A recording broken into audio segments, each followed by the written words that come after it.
le PSG remporte la finale de la Coupe de France contre Monaco. La LFP pourrait lancer sa propre chaîne pour diffuser la Ligue 1 et la Ligue 2.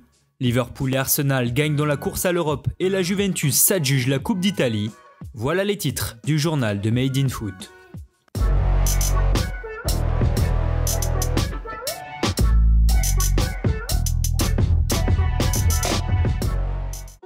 Le Paris Saint-Germain sauve sa saison. En soulevant la Coupe de France après son succès 2-0 contre Monaco, le club de la capitale s'est évité une saison blanche. Porté par un Kylian Mbappé des grands soirs, la formation de Mauricio Pochettino prend rapidement l'avantage à la 19e minute. Servi par son gardien dans la surface, Disasi rate son contrôle et perd le ballon sous le pressing de Mbappé.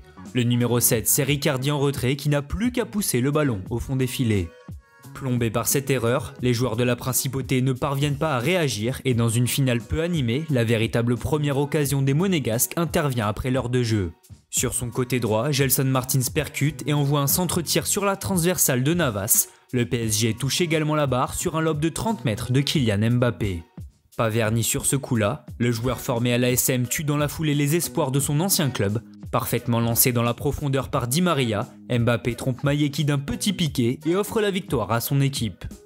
Tout en gestion, les Parisiens s'offrent donc la 14e Coupe de France de leur histoire, avant de pourquoi pas remporter la Ligue 1 dimanche. Pour ça, il faudra gagner à Brest et espérer un faux pas des Lillois à Angers.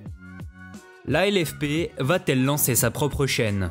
Après la faillite de Mediapro, la Ligue doit trouver de nouveaux diffuseurs pour la Ligue 1 et la Ligue 2, et ce jusqu'à la saison 2024. Si Canal+ avait sauvé la mise du football français pour cette saison, la chaîne cryptée a fait savoir qu'elle n'était intéressée que par 2 affiches, celle du samedi après-midi et du dimanche soir. Alors quid des 8 autres? Face au refus de beIN Sport de diffuser ses autres matchs, la LFP pourrait bel et bien créer sa propre chaîne, comme le révèle le journal L'Équipe. Pour rappel, une même expérience avait déjà existé en 2011 avec la création de CFoot qui n'avait duré qu'une seule saison. En ce qui concerne sa diffusion, cette chaîne serait disponible chez tous les opérateurs pour 10 à 11 € par mois. La décision pourrait être rendue le 3 juin, date du prochain conseil d'administration de la LFP. En France toujours, le match aller des barrages pour l'accession en Ligue 2 a eu lieu hier et Villefranche a pris une option en battant Niort 3-1. Menés après un but d'Ibnouba, les joueurs de National ont renversé la situation grâce à Blanc, Doshi et Garita. Les Tigres caladois devront finir le travail samedi à 20h45 pour décrocher une montée historique dans le monde professionnel. En Angleterre, Liverpool s'accroche à ses espoirs de Ligue des Champions. En battant facilement Burnley 3-0 hier soir après des buts de Firmino, Phillips et Oxlade-Chamberlain, les Reds ont réintégré le top 4 de la Première Ligue. Avec 66 points au compteur à une journée de la fin, la formation de Jürgen Klopp devance Leicester à la différence de but. Plus bas dans le classement, et suite à sa victoire 3-1 contre Crystal Palace, Arsenal 9e est revenu à un petit point de Tottenham défait face à Aston Villa. Les Gunners peuvent donc encore croire à une qualification en Europa Conference League.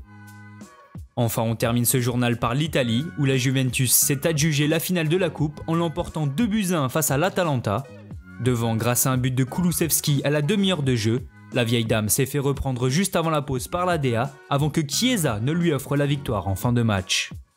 Le club turinois gagne donc la 14e Coupe d'Italie de son histoire, insuffisant pour sauver une saison ratée qui pourrait se terminer sans qualification pour la Ligue des Champions. Merci à tous de nous avoir suivis, n'hésitez pas à vous abonner, liker et partager, on se retrouve très bientôt pour un nouveau journal.